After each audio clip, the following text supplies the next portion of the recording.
In February 2024, when Lord Jacob Rothschild died at age 87, he left behind a personal fortune exceeding $3 billion. But here's what makes this story absolutely fascinating. He didn't inherit that wealth from the famous family bank.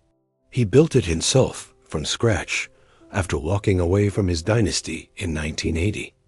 This was a man born with every advantage imaginable: the Rothschild name, connections spanning continents, access to centuries of banking wisdom, and he threw it all away. Then, starting with almost nothing by billionaire standards, he grew a single investment trust into one of the largest in the United Kingdom. Today, RIT Capital Partners manages over $4 billion in assets. But the real story isn't just about Jacob. It's about how the Rothschild family became the richest dynasty in human history during the 1800s, then watched that empire crumble as heirs divided the fortune into smaller and smaller pieces, until one determined grandson decided to prove he could do it better on his own. If you're fascinated by the hidden financial moves that shaped our modern economy, the deals made in private, the fortunes built while the world slept, you're in the right place. Hit that like button and subscribe to The Sleeping Economist, because we're about to dive deep. Chapter 1. Building History's Greatest Banking Empire. Our story begins not in palatial mansions, but in the cramped, suffocating streets of Frankfurt's Jewish ghetto in 1744. This is where Mayer Amschel Rothschild was born, in a neighborhood called the Judengasse, literally, Jews' Lane, where Jewish families were forced to live behind gates that locked at night. The Rothschilds took their name from the red shield Rothschild in German that hung above their house. Young Mayer showed an early talent for coin dealing and rare currency trading. But his real genius was understanding something that few people grasped in the 1700s. Information is worth more than gold. By 1769, Mayer had established his own banking house. He cultivated relationships with German nobility, particularly Prince William of Hanau, managing the prince's substantial fortune. But Mayer's masterstroke, the decision that would echo through centuries, came when he sent his 5 sons to establish banking operations in Europe's 5 most important financial centers. Amschel stayed in Frankfurt to run the original bank. Solomon went to Vienna. Nathan headed to London. Karl set up operations in Naples. And James established himself in Paris. This wasn't just expansion, it was strategic domination. The 5 brothers could communicate faster than governments, move money across borders when wars made it dangerous, and provide services that no single-nation bank could match. The family developed a private courier network riders who could carry messages across Europe faster than official mail systems. During the Napoleonic Wars from 1803 to 1815, while nations struggled to move gold to pay their armies, the Rothschilds moved millions across enemy lines. They financed Wellington's troops in Spain and Portugal, coordinated payments in multiple currencies, and never missed a delivery. Here's a specific example of their power. In 1815, Nathan Rothschild in London helped finance the British war effort against Napoleon.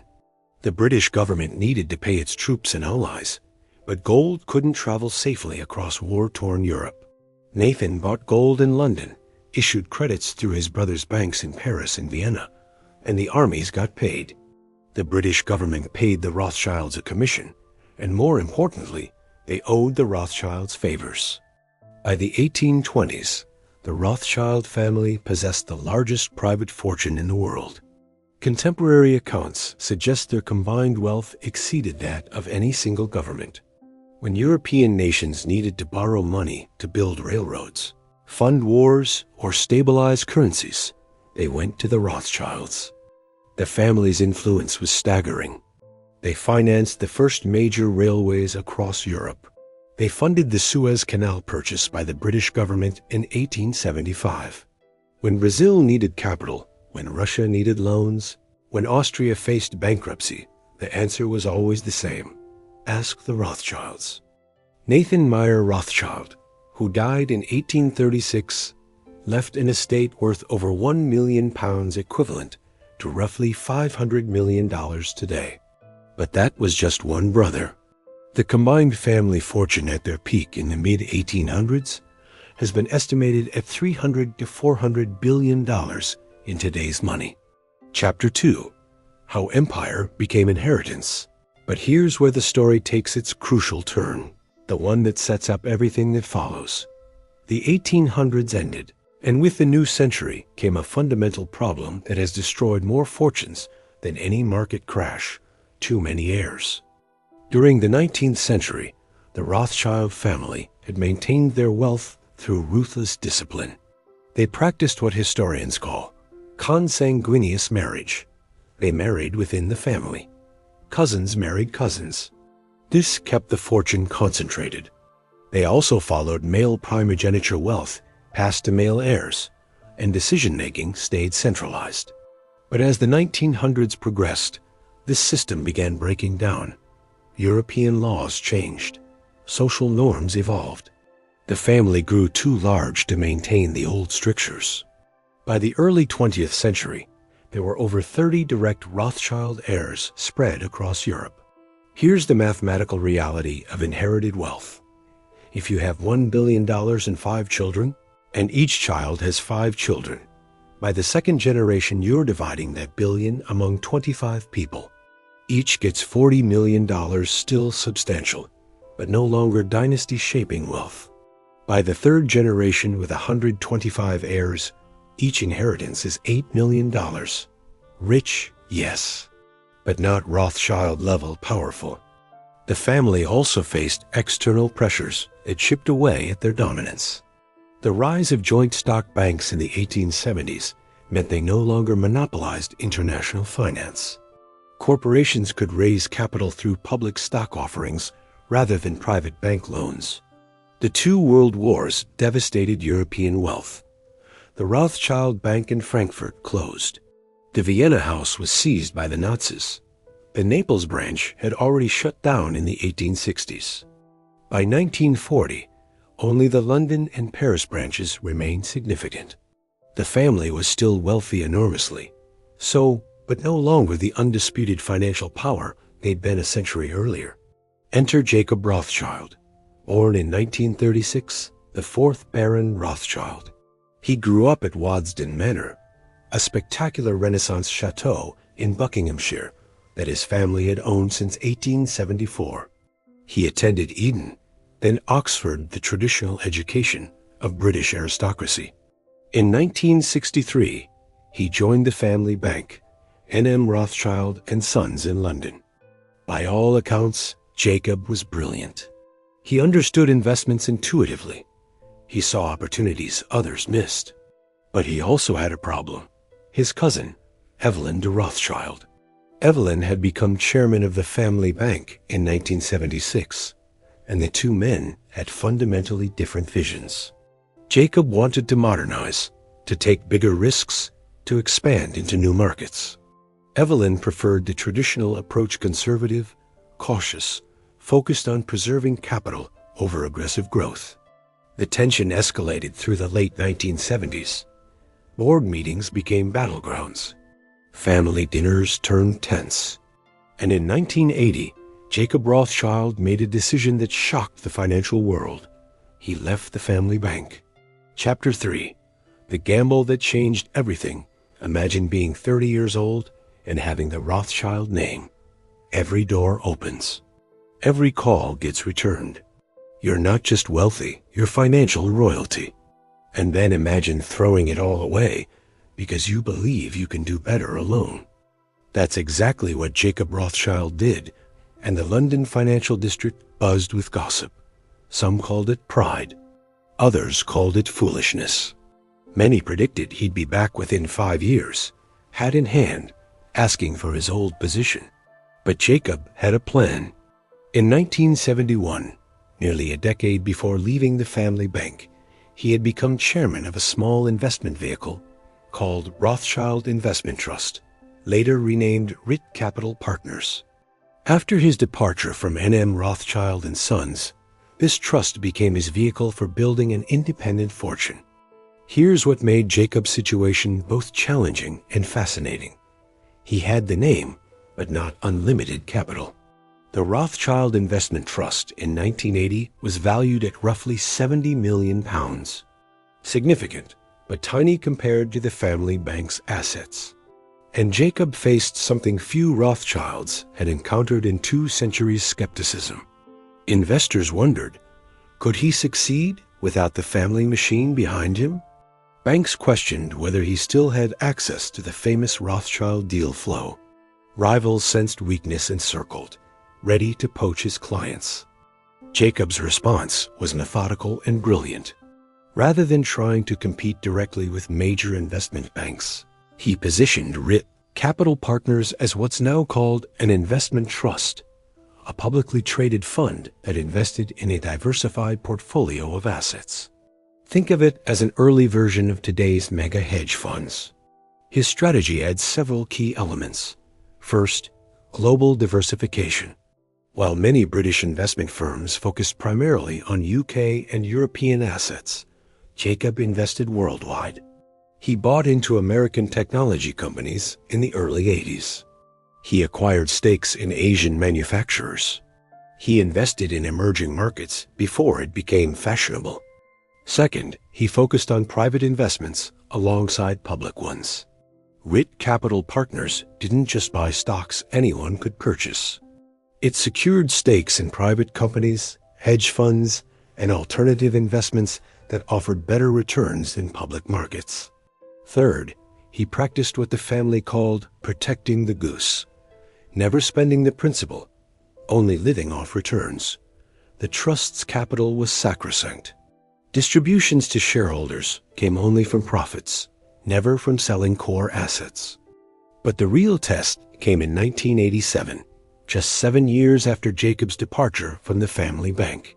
Global stock markets crashed in October, with the Dow Jones losing 22% in a single day. Fortunes evaporated overnight. Banks collapsed. And everyone watched to see what Jacob Rothschild would do. Chapter 4. Surviving the Storm. The 1987 crash was brutal, but it revealed Jacob's true genius.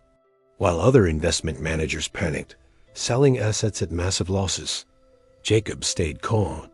He'd positioned RIT Capital Partners conservatively before the crash, maintaining significant cash reserves and avoiding excessive leverage. Here's the specific data. In 1987, while the broader UK stock market fell over 25%, RIT Capital Partners' net asset value declined only 12%. More importantly, by the end of 1988, the trust had recovered all its losses and posted a positive return for the 2-year period. This performance attracted serious attention. Institutional investors' pension funds, insurance companies, wealth managers began allocating significant capital to RIT Capital Partners. Jacob's approach of prioritizing capital preservation during downturns while capturing upside during bull markets proved exactly what wealthy families wanted. Then came an inheritance that transformed Jacob's position entirely. In 1988, Dolly de Rothschild, widow of James de Rothschild, died. She left the bulk of her £92 million estate to Jacob. This inheritance included Waddesdon Manor, one of the finest houses in England, along with its spectacular art collection and extensive grounds. But more valuable than the property was what the inheritance represented: validation. Dolly had chosen Jacob over other family members because she believed in his vision and capabilities. The inheritance gave Jacob not just assets, but enhanced credibility within the family and the broader financial community. Through the 1990s and 2000s, Jacob methodically built RIT Capital Partners into a powerhouse. The trust invested early in emerging technology companies. It had stakes in successful hedge funds run by managers like Paul Tudor Jones. It acquired property in London as the city became a global financial center. Specific examples of Jacob's investments tell the story. RIT Capital Partners was an early backer of Blackstone Group before it went public. It invested in venture capital funds that backed technology startups. It bought mining and resource stocks when commodities were cheap, then sold when prices soared. By 2000, 20 years after leaving the family bank, Jacob's personal wealth was estimated at £500 million. By 2010, it exceeded £1 billion. And by the time of his death in February 2024, Jacob's personal fortune, including his stake in RIT Capital Partners, which then managed over $4 billion, exceeded $3 billion. RIT Capital Partners had delivered a total return to shareholders of over 3,000% since its listing on the London Stock Exchange in 1988.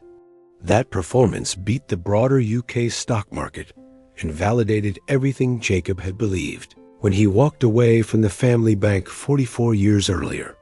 The trust Jacob built had become one of the UK's largest and most successful investment vehicles. Chapter 5. The Dynasty's Modern Reality. Let's zoom out now and look at what happened to the broader Rothschild family fortune while Jacob built his independent empire. Because this is where the story gets really interesting from a wealth preservation perspective. Remember, at their peak in the mid-1800s, the combined Rothschild fortune was estimated at $300 to $400 billion in today's money. They were the richest family in the world, controlling more wealth than most nations. So what happened? Division, dilution, and the mathematical reality of generational wealth transfer. By 2023, according to the Sunday Times Rich List, the entire Rothschild family's combined wealth was estimated at just £1 billion. Yes, you read that correctly, £1 billion, not 1 trillion, not hundreds of billions. £1 billion for the entire family across all branches. How is that possible? Simple mathematics and the reality of family expansion. Today, there are hundreds of Rothschild descendants spread across Europe, America, Asia, and elsewhere. When you divide even a large fortune among hundreds of heirs over multiple generations, individual shares become modest. Some individual Rothschilds remain very wealthy. David Mayer de Rothschild, the adventurer and environmentalist, has an estimated net worth of about $10 billion, according to some estimates, though this figure is disputed and likely inflated. Nathaniel Rothschild, Jacob's son who inherited the Baron title, had a fortune estimated at about £70 million in 2016, though it fluctuates based on his investments. But here's the crucial point. These individual fortunes, while substantial, pale in comparison to modern mega-billionaires. Jeff Bezos, Elon Musk, Bernard Arnault each individually possesses wealth that exceeds the entire Rothschild family's combined holdings. The family that once defined wealth is no longer in the top 100 richest globally. The family businesses tell a similar story. Rothschild & Co., the successor to the original family banks, is worth approximately $9 billion as a company respectable, but far smaller than Goldman Sachs at $120 billion or JP Morgan Chase at over $400 billion. This is the reality of old money versus new money. The Rothschilds built their fortune over generations when wealth moved slowly and compounded steadily. Modern fortunes, built on technology and global scale, accumulate faster but also face more competition and volatility.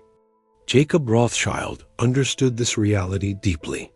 That's why he walked away from the family bank in 1980. He saw that clinging to tradition and trying to preserve a legacy that was already fading wasn't the path to success. At his death, Jacob's personal $3 billion fortune exceeded the holdings of many other Rothschild family members combined. The rebel had become the success story. The man who left the dynasty had built a larger personal fortune than most of those who stayed. And that brings us to the most important lesson of all. Chapter 6. What we can learn. So what can we learn from the Rothschild story, both the rise of the family empire and Jacob's independent success? Because this isn't just history. These are principles you can apply to your own financial life, regardless of your starting point. First, Information is wealth. Mayer Amschel Rothschild built his empire not on inheritance or luck, but on knowing things before others did. Today, you have access to more information than the Rothschilds ever dreamed of. The question is, are you using it? Are you researching investments before jumping in? Are you learning from experts? Are you staying informed about economic trends that affect your money? Second, diversification isn't optional, it's essential. The Rothschilds placed sons in 5 cities to spread risk. Jacob diversified across asset classes, geographies, and strategies. You need to do the same. Don't put all your money in one stock, one property, one business. Spread risk intelligently. Third, protect the principal. The Rothschilds' protecting the goose philosophy is perhaps their most powerful legacy. You don't spend your capital, you live off the returns. If you have $100,000 invested, returning 8% annually, that's $8,000 in income. Spend the $8,000 if you must, but never touch the $100,000. Let it grow. Fourth, think in generations, not quarters. The Rothschilds built their wealth over centuries. Jacob built his over 40 years. In our instant gratification culture, we want wealth now.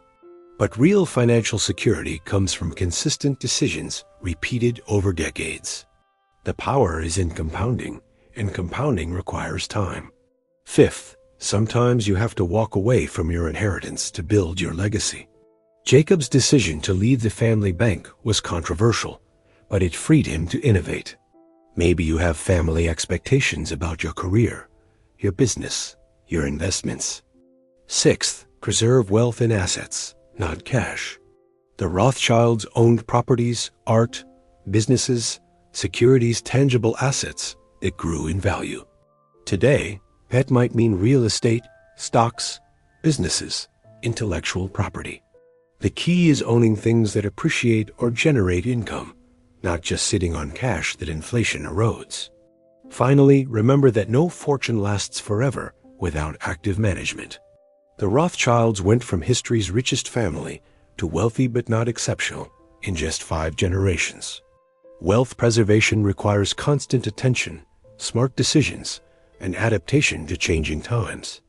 If stories like this, where we uncover the economic events that shaped our world while most people weren't paying attention, fascinate you, please like this video and subscribe to the channel, because we're just getting started with these financial, educational mysteries.